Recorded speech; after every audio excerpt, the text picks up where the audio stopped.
Jessica is someone I introduced to Leo. She studied abroad and came back wanting to work for HK Group, where the chairman is Leo's grandpa. To get me to connect her, she even gifted me a luxury brand bracelet. On the day of the dinner party, Jessica showed up in a tight-fitting black dress, her auburn waves cascading over her shoulders. She looked stunning, with flawless makeup and a figure that turned heads. She hooked her arm around mine and introduced herself to Leo. "I'm Jessica. Amy and I grew up together. We're besties." She gave Leo a once-over and finally noticed his fancy watch. She couldn't help but say to me, slightly sarcastically, "Amy, you're so lucky to have such an amazing husband." During dinner, Jessica was on her A-game, trying to impress with her knowledge, talking with Leo about everything from international trade to current politics. Leo couldn't take his eyes off her. With Leo's connection, Jessica smoothly got into HK Group. On Thanksgiving, Leo said he was going on a business trip, and I took our kid to my mom's for dinner. My mom didn't look too happy. "A business trip? You actually believe that nonsense?" she said. I shrugged and asked, "Then what should I do? Should I confront him, end things, and get a divorce? What about Molly? She's only 2. What about the one I'm carrying?" My mom glanced at Molly in her high chair, then at my pregnant belly, and sighed heavily. "Leo's got a history. When I was pregnant with Molly, he cheated. His mistress was his secretary, the classic office temptress. Leo wanted to divorce me for her. In the end, it was the family's persuasion that convinced him to stay with me." My mom, frustrated by my nonchalance, almost smacked me with her chopsticks. "A bird raised to fly poorly won't look good in flight. Be like Jessica, she wouldn't have let her marriage fall apart like this." I laughed and said, "Oh, she's so capable, huh?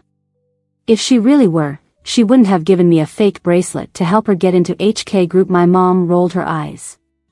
"Jessica was always great in school, pretty, and she's got a master's from abroad. George knew what he was doing when he hand-picked her from the orphanage all those years ago. We lived in the same compound as Jessica's family for over a decade. Since I was little, my parents always compared me to Jessica. After every test, my mom would say, 'I wish Jessica were my daughter.' To her, Jessica was an angel." After dinner, I asked my mom to watch Molly for a bit while I drove to the hospital. No matter how festive it felt in the streets, hospitals always felt cold to me. I hated the smell of disinfectant, but I visited Lucas every month. Linda, his mom, was glad to see me and asked me to sit. Lucas was on life support, thin and weak from being fed through tubes for so long. I took out $5,000 from my bag and slipped it to Linda. "Here, Auntie, for you." Her shirt was so worn it was almost see-through. She and Uncle Paul sold their house for Lucas treatments. Things were tight, and she even quit her job to care for him full-time. I tried making small talk, but Linda told me with sad eyes that Uncle Paul wanted to give up. They couldn't keep going like this. Looking at Lucas lying there, my heart broke. Everyone has someone like this, so lovable but untouchable. If liking someone is smiling when you see them, then loving someone must be humble and cautious. I had a crush on Lucas for years, all through middle and high school. Like Jessica, he was the kids next door parents always praised, smart, handsome. I never thought I was good enough for him, so I just stayed by his side as a friend. But I never expected the angel to fall for the devil. "Amy, don't be too sad," Linda said, patting my shoulder. "Paul and I have thought it over. It's too painful for Lucas like this. We know he's not coming back." I blinked back tears, determined not to cry. If karma is real, the wrongdoers should be punished. Leaving the hospital, a light rain started. Tiny droplets forming on my hair. Autumn rain signals winter's approach. Jessica posted on Twitter, wearing a slip dress with a towel wrapped around her head. A huge tub in the background and a man's watch on the sink. The post's tagged location was an international hotel. The photo screamed Jessica's arrogance. It was for me, a subtle hint she snagged Leo. She knew I usually pick up on details, and thought I would keep quiet. Maybe she hoped to provoke me because no mistress wants to stay one long term. Leo's the most valuable guy she's got access to right now. Since she worked so hard, I couldn't just sit back without reacting. When the time seemed right, I called Leo. The phone rang forever before he picked up. "Hey, is the hotel serving turkey tonight? You know I don't like that stuff." "What's up?" Leo sounded annoyed, and I could faintly hear laughter. "Oh, I was just wondering if your assistant made the trip too. You always forget things. Maybe I should just fly over and join you on the trip?" Of course, she came. "No, don't come, you're pregnant, just rest." All right, got to go. I have an early meeting." Leo rushed off, leaving me with a familiar feeling. Not long after, Jessica took down her tweet. Molly was asleep, her little face perfectly peaceful. I hummed her favorite nursery rhyme. My phone dinged. A message from Thomas popped up. "Where are you? I need to see you. I can't wait." I covered Molly with a light throw and casually sent Thomas the address of a tea bar near my house. When I arrived, Thomas was already waiting for me. As soon as he saw me, he stood up all anxious and asked, "Where's the money? You promised me money, and I haven't received it yet." He spoke with an accent, but I had to admit, as a model, he was super handsome, kind of reminded me of a young Leonardo DiCaprio at a glance. Who would have thought someone this good-looking could be hooked on drugs? I pulled out a wad of cash from my bag and handed it to him. "This is just a deposit. Once everything wraps up, you'll get another amount." Thomas counted the money with greed in his eyes. After confirming the amount, he looked up and asked, "What's the beef between you and Jessica?" I smiled slightly and replied, "You know why bad guys get away with so much?" Thomas just stared at me, clueless. I continued, "It's because good people keep quiet. I never really believed in justice coming from the sky. This is just business between you and me. Knowing too much might not be good for you. Just do your part, and I'll make sure you're well compensated." Thomas shrugged, "Okay, I don't really care about your grudges. I'm off to happy hour." As he walked away, disappearing from my view, I couldn't help but wonder why such a beautiful exterior always hides a broken soul. A few days later, Leo came back. Looking all fresh and invigorated. After dropping off his luggage, he headed to the bathroom for a shower. While unpacking his stuff, I found a pair of black lace thong in a luggage pocket. I knew it was Jessica's. A few days ago, she and I went shopping, and I was a bit embarrassed when she bought this racy thing. How could I not remember? Jessica's working hard for nothing. Leo, he's a gift from me to her. I quietly put away the thong. This stage can't collapse too soon, I need some time. After his shower, Leo came out with a towel wrapped around his waist, water droplets trailing down his neck. "It's getting colder, take care not to catch a cold."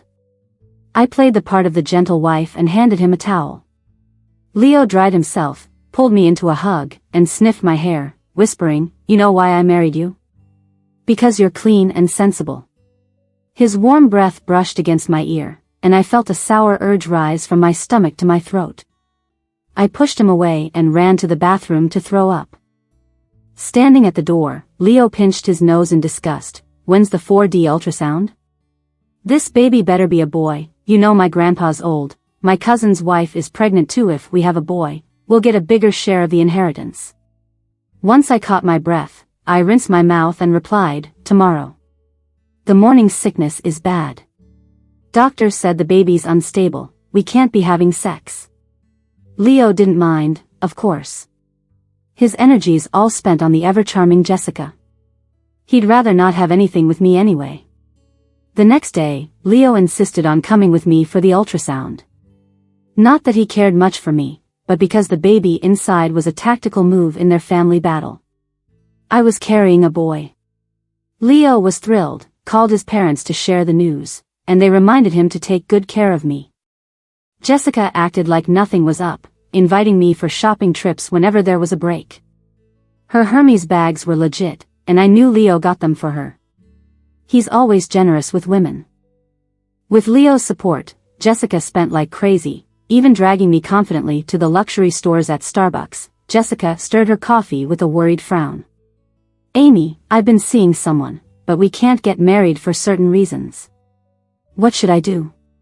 Her eyes met mine with a hint of a smirk. You're Jessica, you always get what you want, right? I replied, a bit sarcastically. Jessica's the perfect white lotus. To teachers and elders, she's always been the model kid. Only I know how dark she really is. In 5th grade, she lost a writing contest and stole the class rep's trophy during recess. I saw her, coming back from a sick break.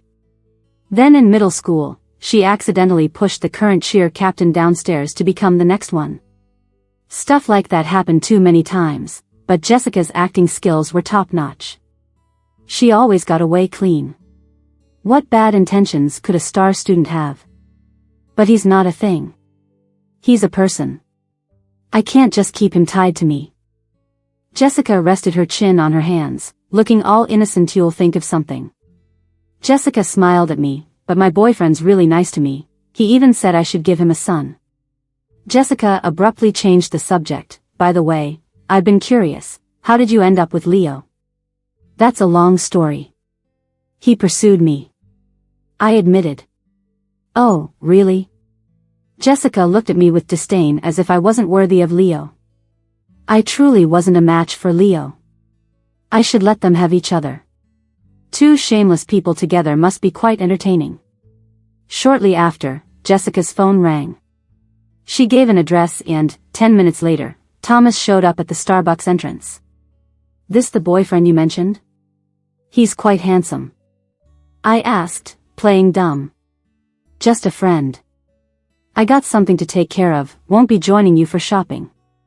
I watched as Jessica and Thomas walked away together, with his arm casually around her shoulder. Leo had no clue the canary he lavishly supported played for free for someone else. Thinking about how Leo would blow up when he found out the truth made me smile. My belly's getting bigger, and Leo's getting home later and later. Thomas told me Jessica moved into a new apartment and even took him for an overnight stay. Uncle Paul told me they planned to turn off Lucas's ventilator, and he picked a specific time for me to say goodbye. I felt really sad, but it seemed like it was a relief for Lucas and for his parents who were over 50. When I got to the hospital, Lucas's mom had already changed his clothes. Her eyes were red and swollen from crying. Amy, spend some time alone with Lucas. Your uncle and I will talk to the doctor. Lucas's mom stepped aside to give me space. I sat by Lucas's bed. The monitors showed his heartbeat was steady, and the waves had a regular rhythm. I gently took Lucas's hand, which was much colder than mine, and placed it in my palm. Tears fell heavily on the back of his hand. I just sat there. I'd dreamed of this scene so many times, holding his hand, though now he was like this. When the doctor announced the ventilator would be turned off, my mind went blank. Lucas's mom fell into George's arms, sobbing. Lucas didn't even struggle, his heart just stopped. Lucas's family sent him to the funeral home. Over the years, they borrowed money everywhere for Lucas. Now that he's gone, just a few relatives came to pay their respects, highlighting the coldness of people. I don't even know how I got home. I just felt like a blood-drained corpse. I curled up in bed and fell into a deep sleep. I had a long dream. In it, Lucas gave me a gardenia, but Jessica snatched it away and stomped on it with a smug smile. Molly, anything I want, you can't have, she said. The scene suddenly changed, and Lucas stood on the rooftop. No matter how I called for him, he wouldn't look at me. He mumbled something, stepped over the railing, and jumped. His slender figure made a perfect arc, hitting the concrete heavily, with blood spreading out like venomous snakes. I woke up with a start, wiped away the tears, and reached for my phone under the pillow. It was already 2 a.m., and Leo still hadn't come back. With my due date around 3 months away, Leo's family was in a fierce battle for inheritance. His grandfather, almost 90, didn't have much time but still clung to his position. Leo's dad, who was honest and played by the rules, wasn't his granddad's favorite. His uncle, however, had a knack for business, running many of the group's projects. Granddad planned to pass the torch to his uncle, but there's only so much pie to split. Leo said his grandfather already contacted a lawyer to draft the will, splitting the inheritance between his two sons, including company shares and real estate. Once my baby is born, Leo stands to gain more. So no matter what Leo does, he wouldn't divorce me now. Who knows if Leo wants a divorce after the baby arrives. But I bet Jessica wouldn't settle for just being someone's mistress. Jessica got promoted. Leo gave her that as some sort of consolation. During the HK Group's annual gala, Leo took me along. I held his arm, and we looked every bit the loving couple. Jessica sat not far from me with a bitter expression, which I found amusing, as if I was the one who stole her husband. Jessica refused to accept she fell for a married man. She might win his heart but not his marriage. Jessica's practical, of course, she's with Leo not for love but for his money and his granddad's position in HK. Otherwise, she wouldn't be messing with Thomas while stringing Leo along.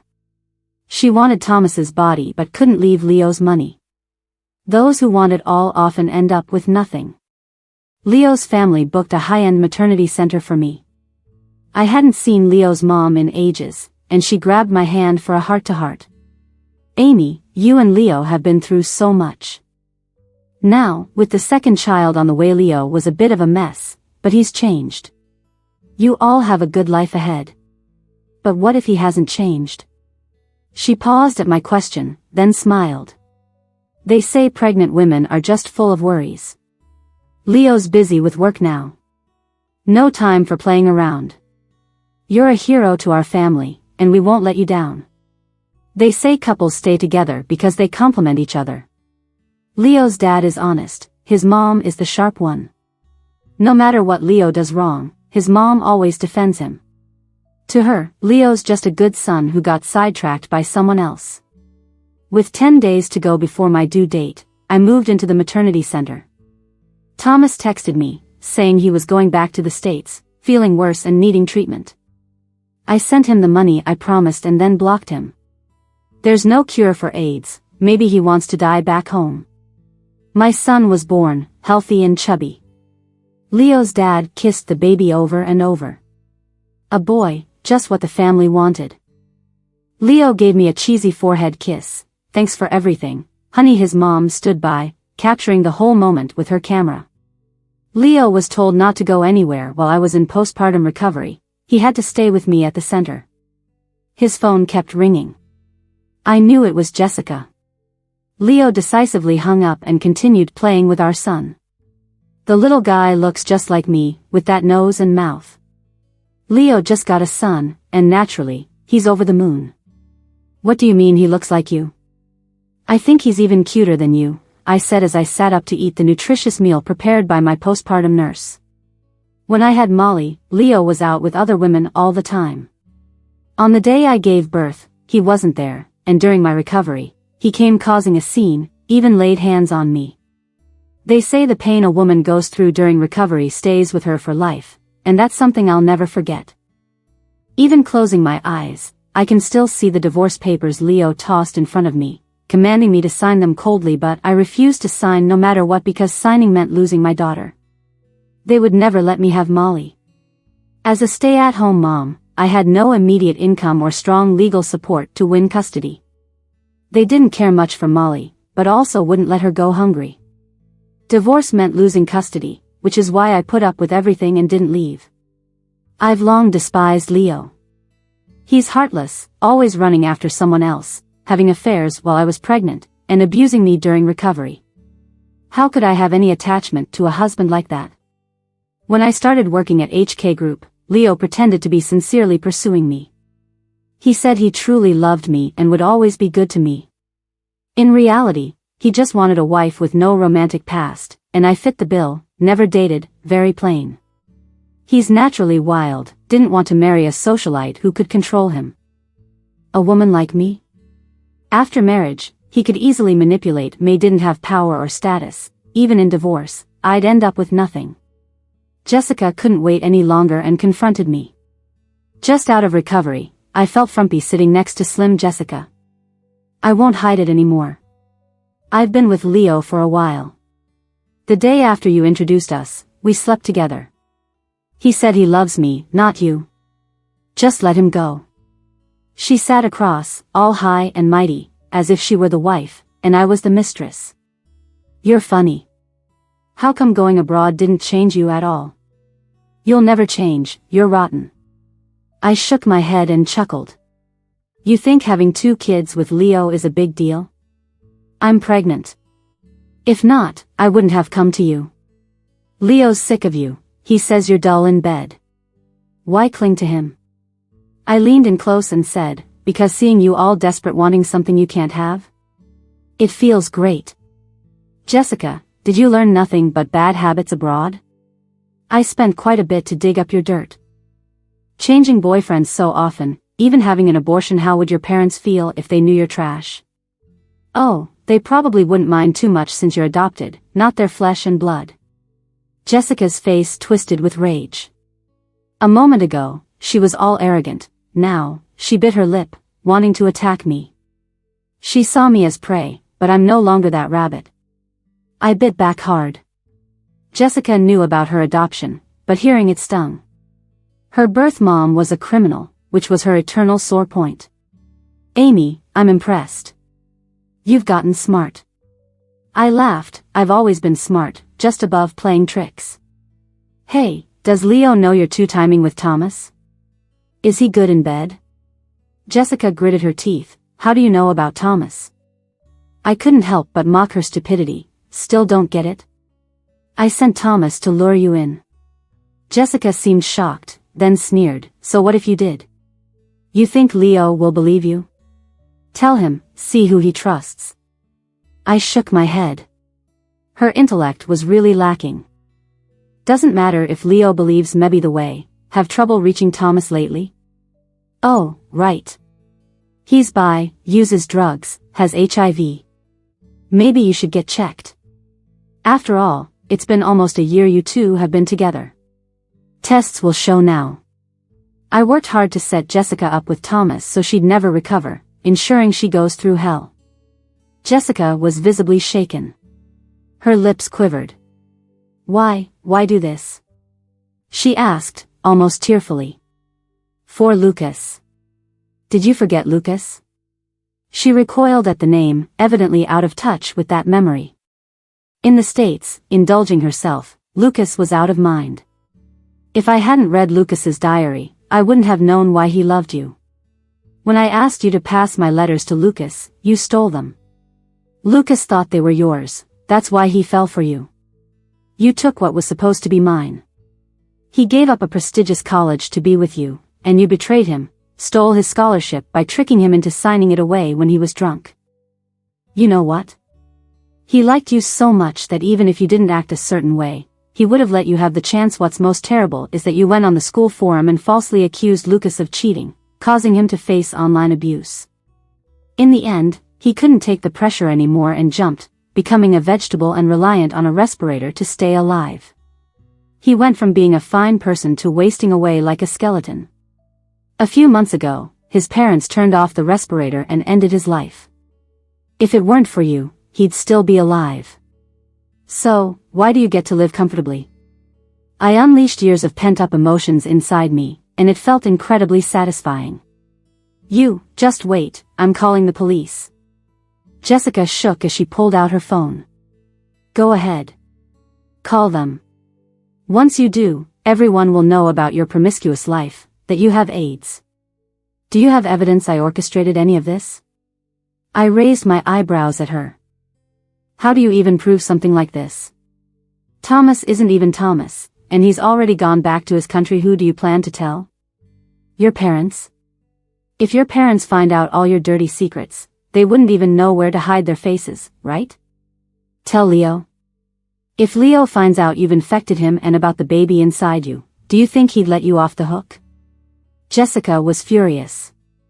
She raised her hand to hit me. I grabbed her wrist and slapped her back. That was for Lucas, and for me. Save your strength and go check into a good hospital, maybe then you'll live a few more years. Jessica had a rash on her neck, one of the early symptoms of AIDS. Jessica's body slowly went limp and she collapsed onto the sofa, sobbing with her face in her hands. I didn't have time to keep sparring with her. Jessica's smart, she wouldn't be dumb enough to approach Leo. She knows Leo's temperament well, a guy who values his own interests above all. Someone like Leo couldn't truly love anyone, he only loves himself. Jessica quit her job and disappeared. Her sudden disappearance caught Leo off guard. Though he looked for her, Jessica intentionally stayed hidden, and he couldn't find her. Leo probed me. Hey, Jessica suddenly resigned. You two are good friends. Did she tell you why? That scummy man thought I was clueless all this time. I acted awkwardly. I can't really say. It's about her privacy. I heard she got sick. Leo's face froze. Sick? What kind of sickness? I hesitated on purpose. AIDS, I think. She dated a lot of people before, you know.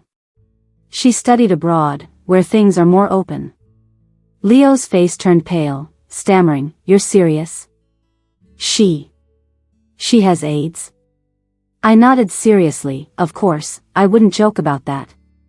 Leo went weak and collapsed. Leo tested positive for HIV, and his mom fainted in the hospital from crying. I had my 2 kids tested, and we all turned out negative. His dad instantly realized what happened. Actions have consequences, and Leo's promiscuous ways finally caught up with him. They knew his behavior well, always messing around, and as they say, you can't tread the water without getting your feet wet. Having an affair might bring momentary pleasure, but it left him full of disease. With no special cure for AIDS, Leo had to stop working and lay around at home, completely wasted. I heard my father-in-law and mother-in-law tried searching for Jessica too, but she was well hidden and not found. Now I became the pitted one, the wife sticking by after her husband's cheating left him diseased.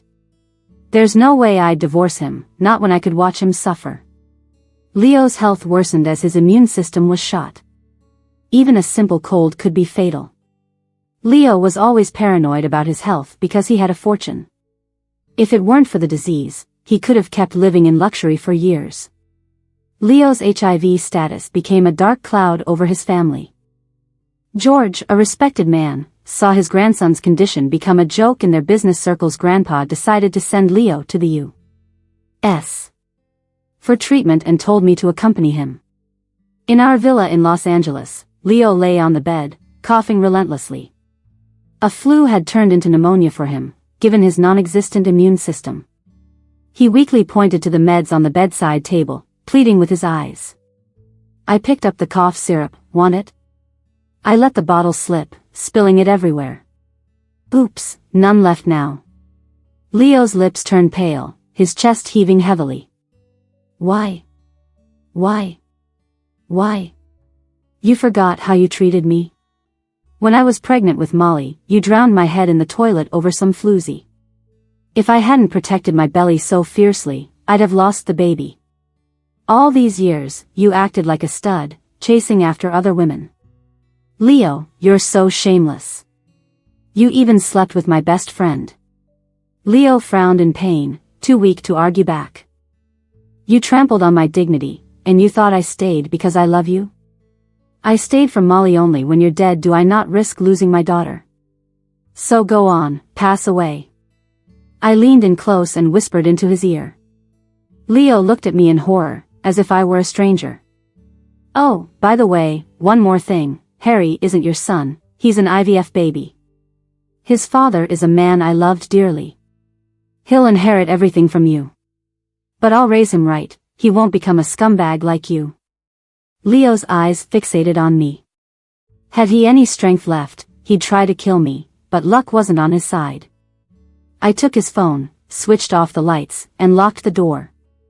At Leo's funeral, I wore black and held on to my 2 kids. Grandpa kept it quiet and buried him in America. We kept the funeral simple. As the widow, along with our 2 kids, it was only natural I inherited Leo's assets. Leo's mom held my hand and said, Amy, from now on, it's up to you to take care of the kids. Tears welled up in my eyes, and I nodded, choking back sobs. Jessica and Leo were really a pair of star-crossed lovers. In the 2nd month after Leo passed, Jessica also followed him. When the sky started drizzling again, I took Harry to the cemetery.